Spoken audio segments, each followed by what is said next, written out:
What a sellout. What a sellout. But this isn't anything that we didn't see coming, right? This isn't nothing surprising.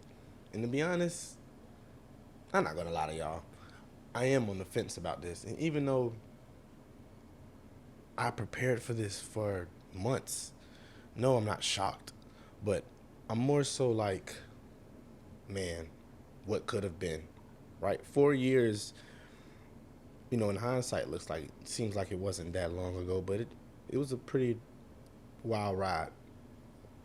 You guys know exactly what I'm talking about. This is my instant but not instant reaction to the Eagles trading AJ Brown to the New England Patriots. I hate to say it, and all of my New England fans won't let me forget it. Right? Welcome back to Eagle Centric, guys. You guys already know what it is. I think I'm gonna have to change the intro. Right? We're gonna have to come up with a new intro because we got to get AJ Brown out of there. Right? Like, this guy has no backbone. What? Just spineless. Yeah, I'm saying it. Yeah, I'm saying it. Spineless. Right? And the Eagles traded AJ Brown to the Patriots for a 2028 first round pick, like we already knew. At least it's not a conditional, but a 2028 first round pick and a 2027 fifth round pick. Right? 2027 fifth round pick. I had some time to think about this. I had a lot of time to think about this. Um, I'm happy on one end, but on the other end, I'm like, I'm just disappointed. But then again, the happiness outweighs the disappointment, but the disappointment is there. You understand what I'm saying?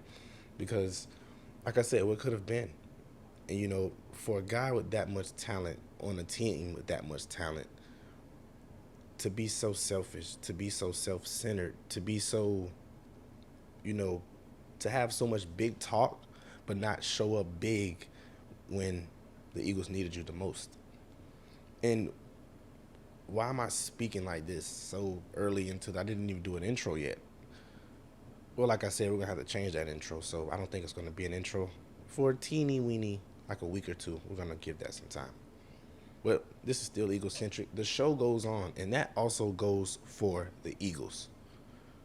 Just because AJ is gone, there's gonna be some bumps in the road this regular season. Some of you guys are still gonna go watch some Patriot games to see what AJ is doing. I'm not, but you know, the show goes on.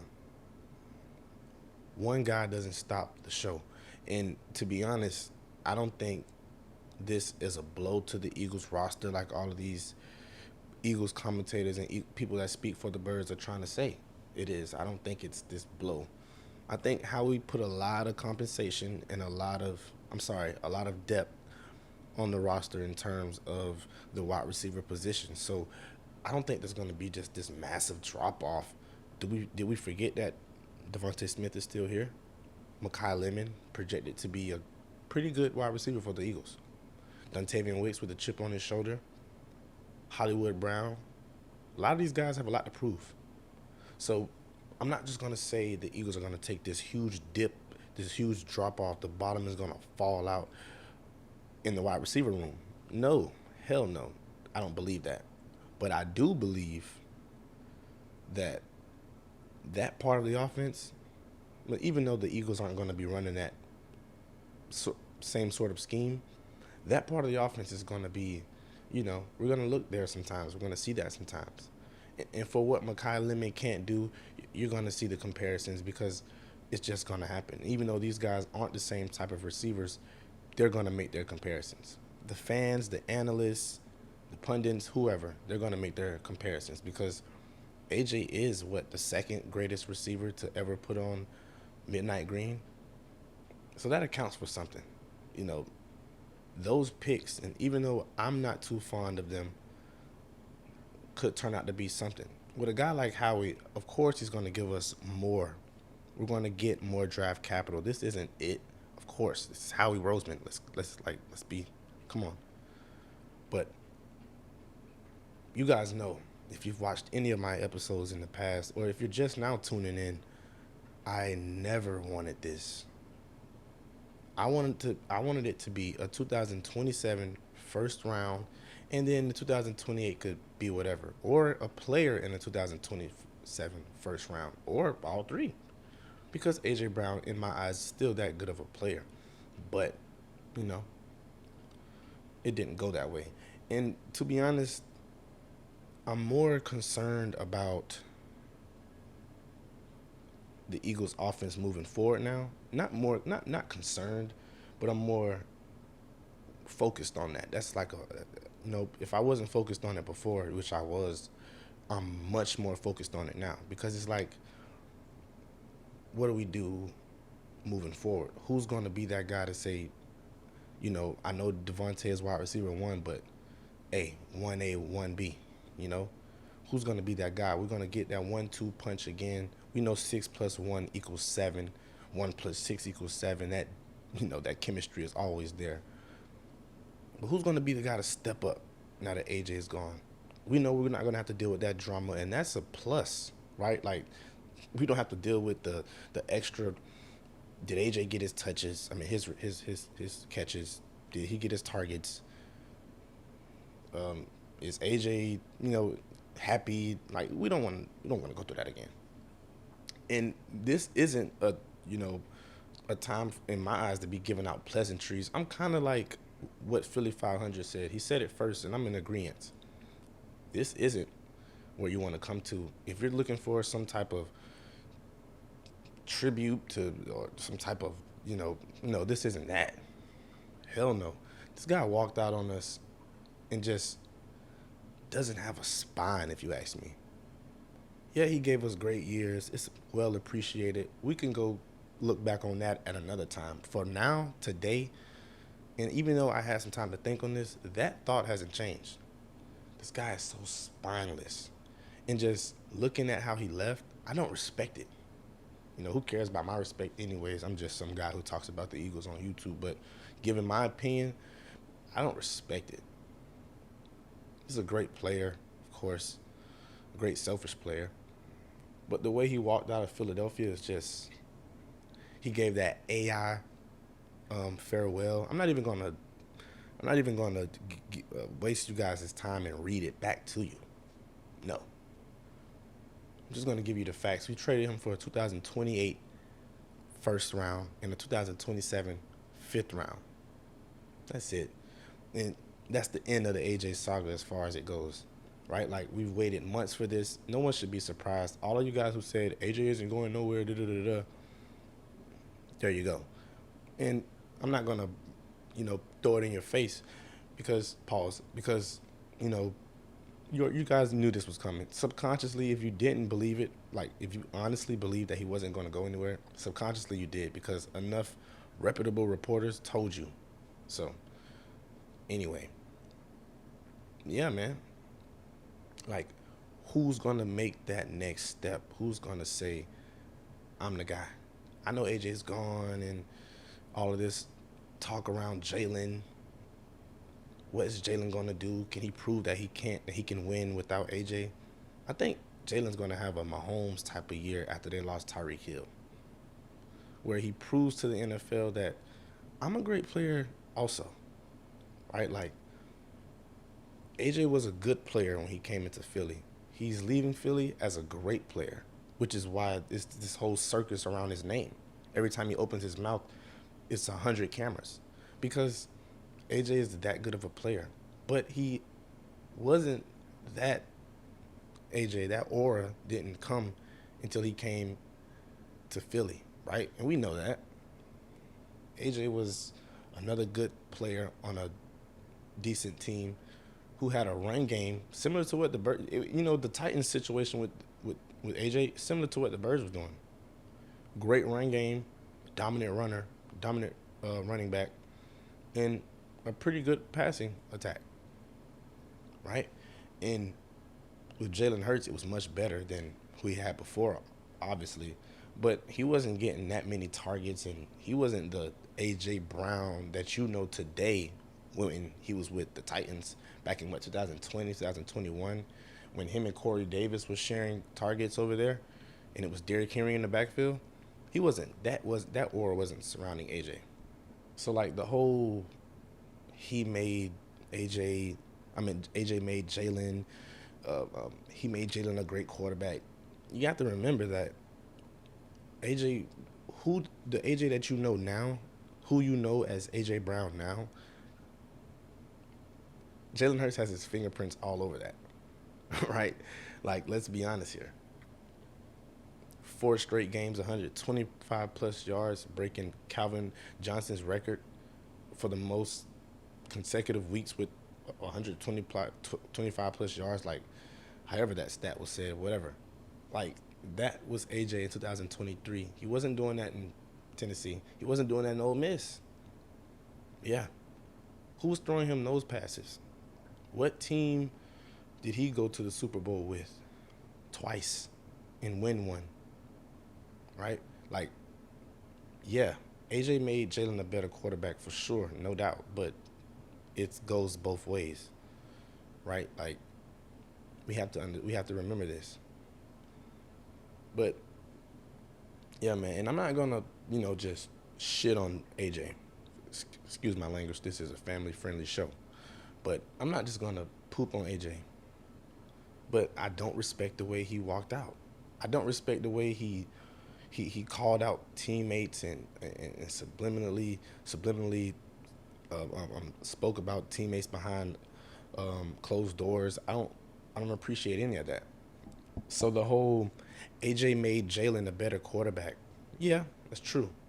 But it's not just that one-sided, because Jalen made AJ a very good receiver. And the aura that the aura that AJ has and that of with AJ Brown is because of Jalen. Like 90% of that, is just far as just getting those great passes. And whenever you've seen AJ really balling out, he was in an Eagles jersey. And who was throwing him those deep balls? Jalen. A receiver is a dependent position. So, yeah, these receivers are great, but you have to also have a good quarterback also, right? Like, that also has to be there. Or else you'll look like Justin Jefferson with, a team that just can't keep a quarterback or can't find their franchise guy. You have a great receiver on a pretty good team, but the quarterback position is always in question, so he can't never be the best him. We've seen the best AJ, and if you want to be honest, we squeezed that lemon. He has a little bit of juice left, and what we got out of him in Philadelphia, I don't think the Patriots will get out of him. And that's not me hating or speaking out of like spite or whatever. I'm just being honest. Like, a receiver only gives you about, on average, 5 to 6, maybe the good ones like AJ. 5 to 6, and then they start collecting those contracts, moving around a little bit, becoming journeymen, barring injury. That's barring injury, barring serious injuries, because everyone gets injured, but barring a serious injury, like a career-ending injury. Like, man, I'm so like in the middle on the fence. I'm so torn with this, right? Like, I'm partially happy that he's gone. Super happy. We can move on. There's no more, outside of football takes. Like, what are we talking about here? Let's talk about football. And it was none of that when AJ was here. It was always the extracurricular. It was always keeping your eyes on AJ. Jeffrey Lurie had to come down to the practice field and talk to AJ. Hey, man, keep it down, please. Just, reports are coming out now that when he asked for his trade after that Rams game, that, they basically have to tell him, like, hey, we're going to trade you. Just stay locked in. Like, if that's true, that's, like, I'm happy that they didn't keep him.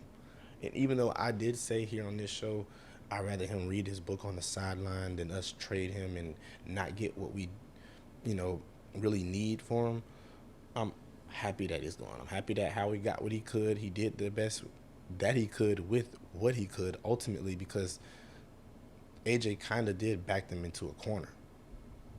He definitely backed the Eagles into a corner. When you asked for a trade after the Rams game, we're 4-0. Just remember this because I'm gonna take you guys back. At the time, the Eagles are 4-0. Not only are they 4-0, they're barely winning these games, and it's early in the season. It's the first quarter of the season, as I like to call it. The first 4 weeks lets you know kind of what the team is going to be looking like, you know, going forward.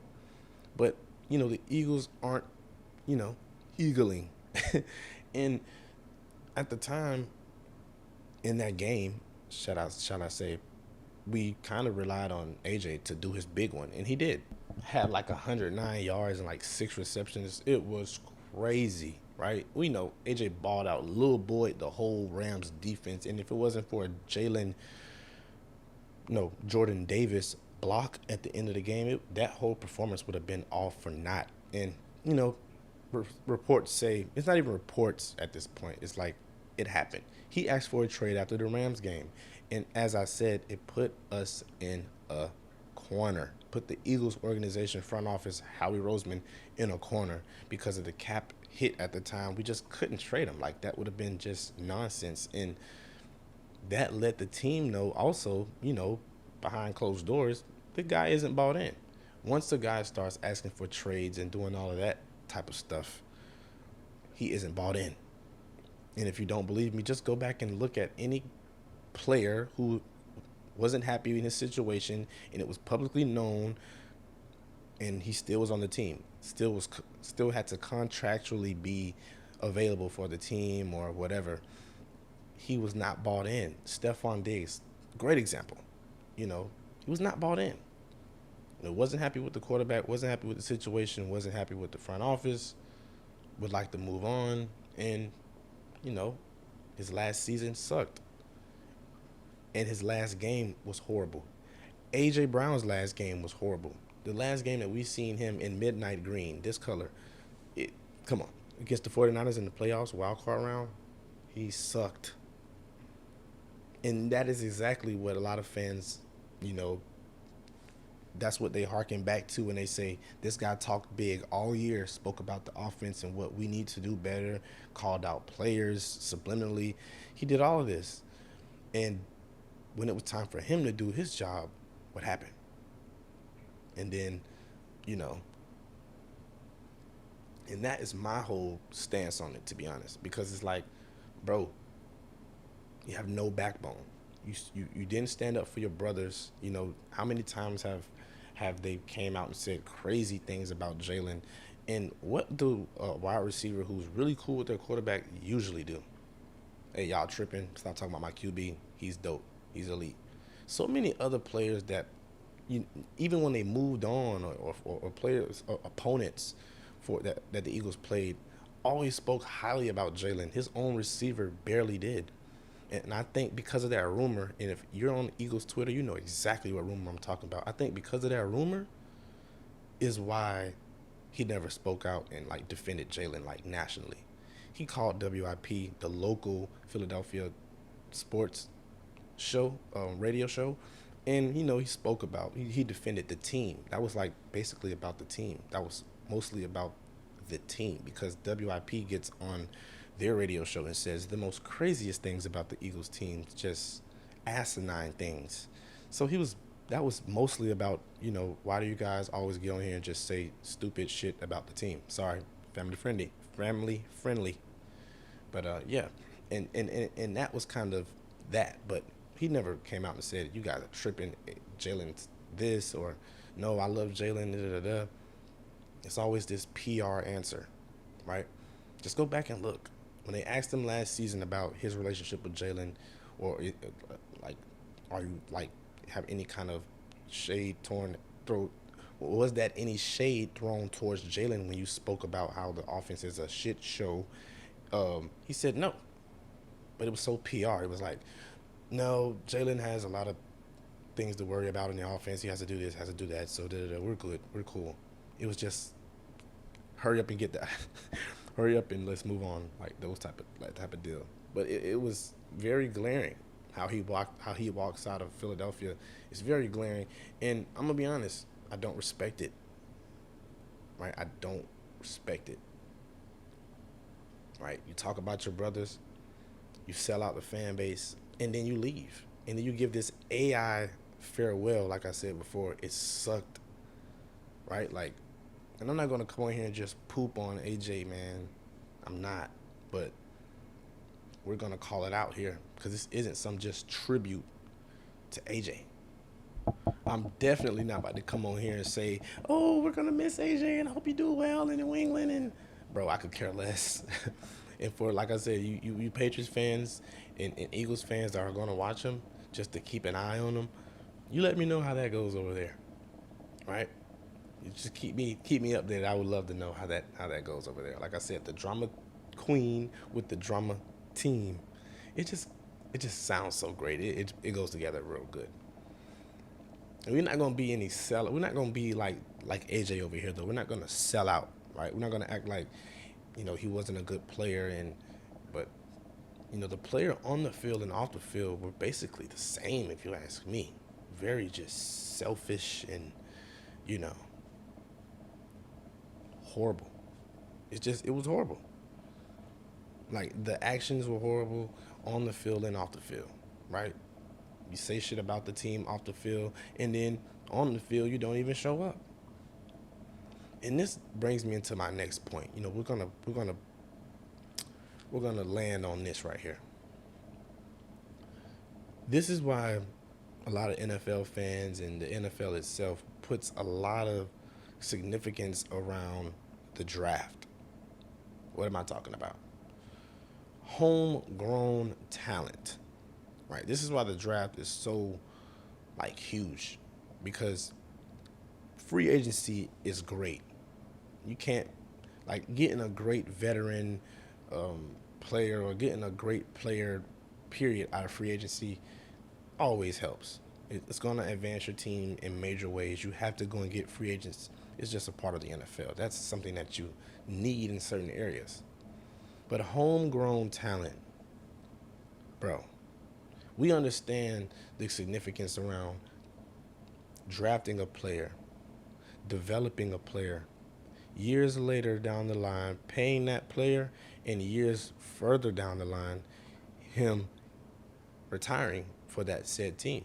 Now, maybe he gets traded on down the line, but he comes back and retires his jersey with that team, and all's well ends well, right? Like, homegrown talent should be what the Birds are vying for next. Like, if we're going to go and get our next great receiver, if Mekhi Lemon just turns out to not be that, if he's a lemon, then the next great receiver needs to be homegrown. We don't need to go in if Justin Jefferson is on the market. Never mind, let's not say Justin Jefferson. But you can understand what I'm saying. The homegrown talent is where it's at, because once they're developed and they're ready to go help you win championships, the team comes first in certain aspects. When it comes to just, okay, the chemistry isn't there, the team isn't doing well on the field, this or that, whatever, the team comes first. They're not going to out the team. They might feel a way about what's going on in the building, but that's going to stay in the building. They're not going to rush to the first person that'll listen publicly and just spit on the team. They're not going to troll the team. They're not going to do anything for the fans to make the fans look at them any other way. Like, that's what homegrown talent does. You can go to certain cases and look at certain examples to where it wasn't like that, like like Antonio Brown, or like just certain instances. But for the most part, majority of the time, you draft a player, you develop him. He's in this city. He plays for this franchise. He lives there. His family's there. He raises his kids there. He eventually becomes a part of that city. Like, you can ride through that city, whatever city, just name it, and whatever star player plays for that city. You can ride through that city and see billboards of them, and if you happen to be at the right spot at the right time, you can meet them somewhere in that city because they frequent that city, they live there, and they are a part of it. And free agents, once you grab free agents and they become good players for your team, great players for your team, they also build that same type of chemistry with the cities and the franchises also. This is not to say that the players out of free agency or players that you don't draft can't do the same as a player that you do draft, but the chance of that player, like, just spitting on the team, or just like, being so quick to up and leave when things aren't going his way, is, small. It's a small chance because they respect that team. Now, if things just get bad and they just is out of their control, then yeah. But if they have a say in it, they're gonna make sure they do whatever they can to help the team win as much as they can before they just say, I can't be here anymore. But free agents don't have that, right? It doesn't stem from the draft with them, right? They're drafted by someone else. You see AJ, he was trying to get back to the coach that drafted him. And that's what I mean. Homegrown talent has this, like, it's like your ear. It's just stuck to you. That player is like the ear. They're stuck to the franchise.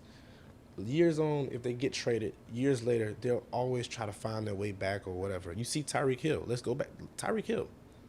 The Chiefs drafted him. It didn't work out. They traded him. He had a good season, a couple seasons with Miami. And now he's trying to find his way back there, right? We see it all the time. Homegrown talent is where it's at. You don't want to get rid of that homegrown talent too early and let them go be and blossom somewhere else like A.J. Brown. You don't want to not pay them and have them disgruntled with the front office. And you want to draft them, develop them, have them in love with the front office, have them in love with everything about the team, and for them to retire for that team eventually, 10 to 15 years later, hopefully, whatever. But that is the game plan for most teams, except if you're like the Rams, who don't care about picks and all of that, and they'll just go grab a team full of free agents. And yeah, we're going to get to the Rams also with this Myles Garrett trade. We're going to get to that. But, that right there was also like crazy in itself. But yeah, the homegrown talent, like just getting back to that, that's where you should put a lot of stock in. Like Mekhi Lemon, if he turns out to be, let's just say you have an 800-yard season, I don't know, 30 catches or whatever, receptions, and he's pretty good. Let's just say he balls out. That right there, green lights. Okay, let's just say he has a good season, but the team doesn't do what you want it to do. But okay, we can build off Mekhi Lemon and everything else around it. The Rams, when they got Puka, his first year, he was great. And now they knew what type of receiver they were working with. Okay, we know how to navigate throughout a season with him. At least just, we have an example with how to do it. Because some players fall off after their rookie year. I don't know how it happens, but I think because film, these teams get film on you, and then after that it's like, yeah, let's see how you do with some real competition. But if Mekhi has a great year and that green lights everything, that's like, okay, the starting step, right? Okay, step one, he had a good step one. Now let's build on that. And now you're developing a great player. Devontae Smith, he didn't get a chance to really be the wide receiver one and blossom into that naturally through development. He became a 1B behind AJ because it was what was needed to become what we are now. But homegrown talent, I just can't stress that enough. We see Devontae Smith now, and throughout everything that's happened with the Eagles, when Jalen has had his bad games, good games, mid games, where it's been like, okay, Jalen did what he had to do to win this game. Hey, Jalen balled out this game. Hey, Jalen sucked this game. Devontae Smith never sold out the quarterback, never wavered in his loyalty with Jalen. And when Jalen won that Super Bowl in Louisiana, who walked up to him with tears in their eyes and told him, like, basically like, bro, we came a long way for this. You have to remember, Devontae Smith and Jalen played with each other in college. And the chemistry was built there. And from then on, it was just, it's been building since then. And now you can see it. Devontae is not going to say anything bad about Jalen. Not in the way that AJ did. He's not going to allude to it. He's just going to, if anything, he's going to say the team needs to do better, right? And I'm pretty sure they have that talk behind closed doors. Hey, man, what's going on? You good? Like, you need to play better, whatever. But that's behind closed doors. That's the way you're supposed to keep it. That's called being a captain and being professional. And I think Devontae Smith is ready to step into that role fully because we've seen him be awesome right beside AJ. But with him being the primary target now, we know this. The defense that we're going to be playing knows this. It's going to be a big task. It's going to be interesting to see. I think Devontae can do it. Not ever doubting Smitty.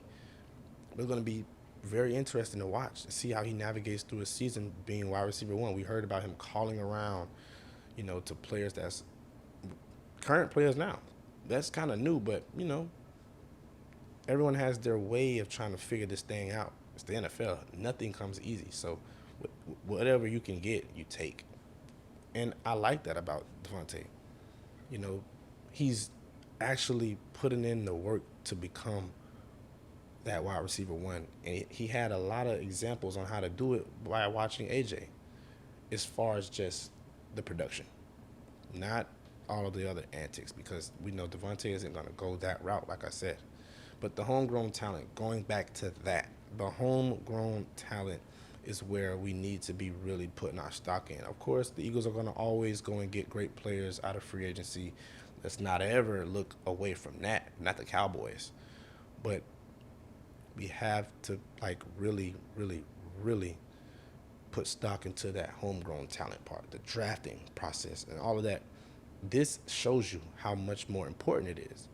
Because had we drafted AJ or just any other player that's going through the ringer, right, with an offense, but it's a team that's drafted him, he's not gonna just, he's gonna find a way to navigate. He's gonna find a way to try to navigate those waters with those sharks in it, and yeah, it come out on the winning side of things. We see it all the time. Myles Garrett, it took him forever to finally go to this Rams team, and of course, a lot of people like to say it was about the money. Of course, we know, and it was. He just wanted another contract. But for the longest, he stuck with the Browns. And he had a lot of leverage on them. A lot of times he could have left. But, just take the money out of it. I'm pretty sure he wanted to stay there because they drafted him. Right? Like, teams that draft these players, the players just, I don't know if it's like they feel like they owe the team or whatever, but that's the chemistry that you get. They come back and they're like, man, I love this city, and you guys opened up your arms to me. It's like that vibe that they give off is like, I owe you guys, right? And I did what I came here to do, right? I owed you guys a ring, or I owed you guys great years, and that's what they do. So that's what the homegrown talent does, man. And if you don't have it all over your team, you get stuff like this. Players that aren't really dedicated fully to the team, and if one thing goes wrong for however long, they'll be trying to find their way out. So, man, it's been an amazing episode. Like I said, this is different. And we're going to be going about things a lot different now, because the Eagles are going to be going about things a lot different now.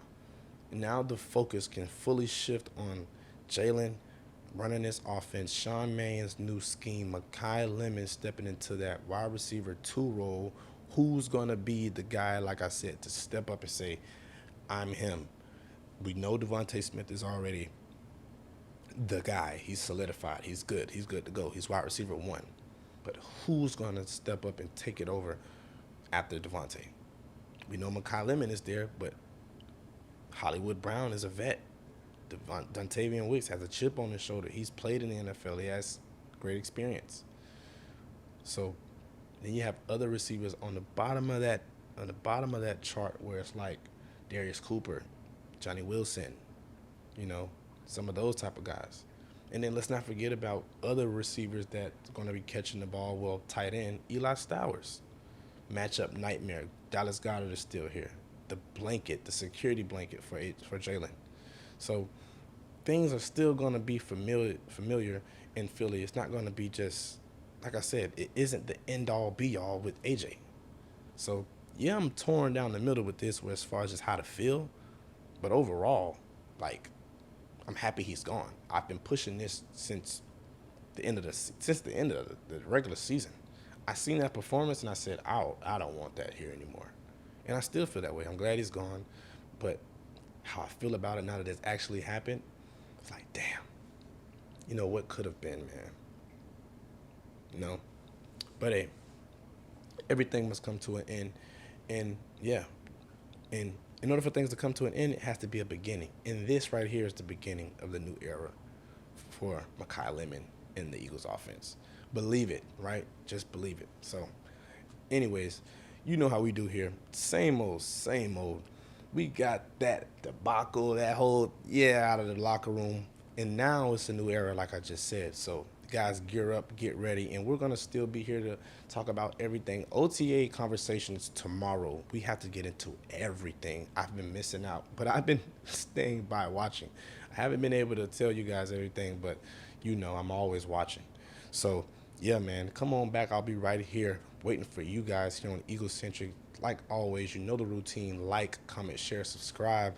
Man, let me know how you feel about this A.J. Brown stuff. It's always something in Philadelphia going on. And after this is over with, you know what the next thing is going to be? How can Jalen become, is he going to be the guy that, how it goes with Jalen, man. Jalen can win 2 more, and they're still going to have some question or narrative surrounding the guy's name. It never fails. Is he going to be the one to step up this season and lead the Eagles offense into the Super Bowl? Like, whatever. Yes, he is. We know that, right? Like, it wasn't great because AJ came. AJ was great because he came to Philly, right? You become great when you come here. Are you crazy? And if you look at it historically, players suck when they leave us. I mean, I can name a couple that did their thing after they left us, Reggie White. But most of the time, man, we get the better end of that deal. So, look at how we did with Carson Wentz, and hopefully that other number 11, we could do the same thing with him. But like I said, man, like, comment, share, subscribe. You know the routine here. I'll be right here waiting for you guys. Let me know how you feel about everything. Thanks for watching once again. Be blessed. Go Birds. Most of the things I don't want to say, I won't be around while you chase.